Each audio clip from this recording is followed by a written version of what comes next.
Good day, students. I am Dr. Rachna Mathur, and we are studying Rabbi Ben Ezra, a poetry by Robert Browning. In the last video, we studied the summary of Rabbi Ben Ezra. Now we will analyze the poetry. Rabbi Ben Ezra is unique in Browning's or dramatic monologues because though it is written from the perspective of a historical figure, it does not contain any clear audience or dramatic situation. As such, it is more a philosophical text than a proper poem.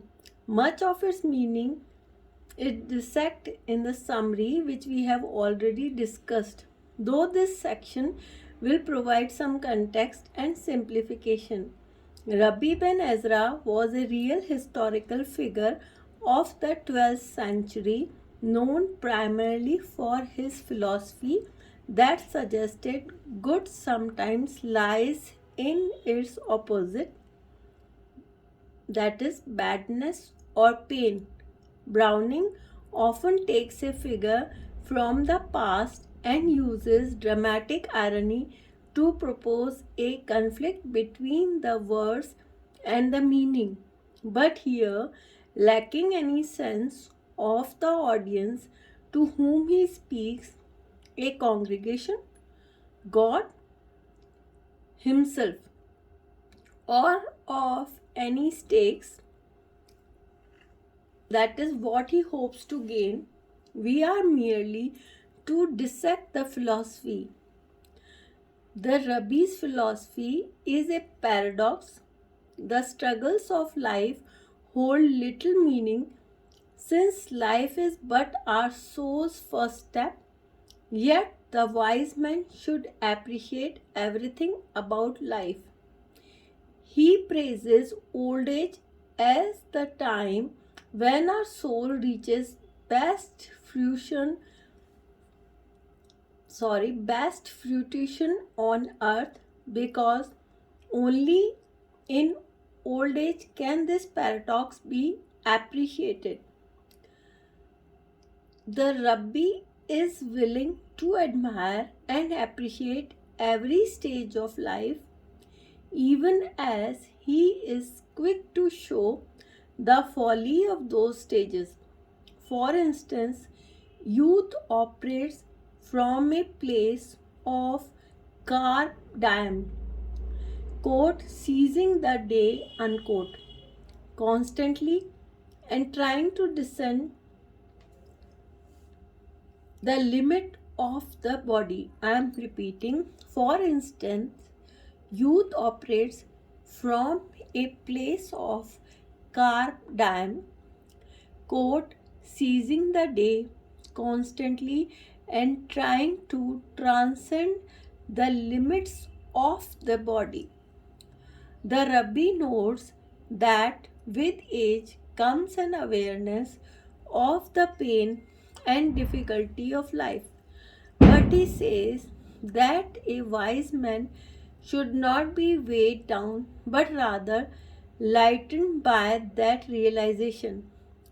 He preaches that we should accept the present but not let the concerns of the present dominate us. This is important. He preaches that we should accept the present but not let the concerns of the present dominate us.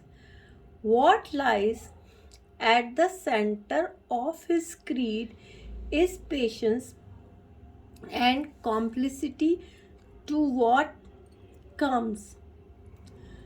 This is again important. What lies at the center of his creed is patience and complicity to what comes.